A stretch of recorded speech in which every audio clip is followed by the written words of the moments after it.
আপনি যদি নবীর জন্ম উপলক্ষে কিছু করতে চান তাহলে একটা করণীয় আপনি আপনার জন্য আছে, সেটা হলো নবী সাল্লাল্লাহু আলাইহি সাল্লামের জন্মের তারিখটা ইতিহাসের বইতে এক একটাতে এক এক রকম থাকলেও নবী সাল্লাল্লাহু আলাইহি সাল্লামের জন্মের দিবস, দিনটা কোন দিনে তার জন্ম হয়েছে এই জিনিসটা কিন্তু চূড়ান্ত, নির্দিষ্ট, সবাই জানেন। সহিহ মুসলিমের হাদিসে আসছে নবী সাল্লাল্লাহু আলাইহি সাল্লাম সোমবারে তিনি রোজা রাখতেন, বৃহস্পতিবার রোজা রাখতেন। তো সোমবারের রোজা প্রসঙ্গে তাকে জিজ্ঞাসা করা হয়েছিল আপনি কেন রোজা রাখেন? তিনি বলেছিলেন যে যাকা ইয়াউমুন ওয়ালিদতু ফীহি, এটা এমন একটা দিন এই দিনে আমার জন্ম হয়েছিল।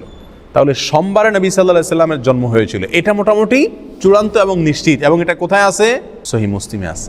প্রিয় ভাইরা, তাহলে নবী সাল্লাল্লাহু আলাইহি সাল্লামের জন্মের দিনটা জানা সবার, নির্দিষ্ট, তারিখটা কিনা নির্দিষ্ট না। আর সেই দিন উপলক্ষে তিনি কি করছেন? রোজা রাখছেন। সোমবার উপলক্ষে তিনি কি করছেন? রোজা রাখছেন। আমরা আরো রবিউল আউয়াল উপলক্ষে মিলাদুন নবীর নামে মিজিলাফি, মিষ্টি, খিচুড়ি, যত যা আছে, বিরিয়ানির প্যাকেট, আরো মিলাদ পড়ে বেশি বেশি করে খাই। নবী সাল্লাল্লাহু আলাইহি সাল্লাম তার জীবনের দিনটি উপলক্ষে তিনি রোজা রাখছেন, খানাই ছেড়ে দিয়েছেন, আল্লাহর কাছে শুকর আদায় করছেন। আর আমরা ওই দিনে আরো বেশি করে খাই। সম্পূর্ণ উল্টা হয়ে গেল না? আল্লাহ আমাদেরকে বুঝার তৌফিক দান করুন।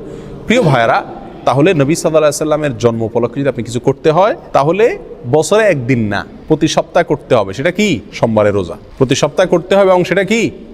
সোমবারের রোজা রাখতে হবে। আপনি বছরে একদিন ফুর্তি করবেন আর জিলাপি মিষ্টি খাবেন, খিচুড়ি আর বিরিয়ানি বিতরণ করবেন, এর কোনো সুযোগ ইসলামী শরীয়তে নাই।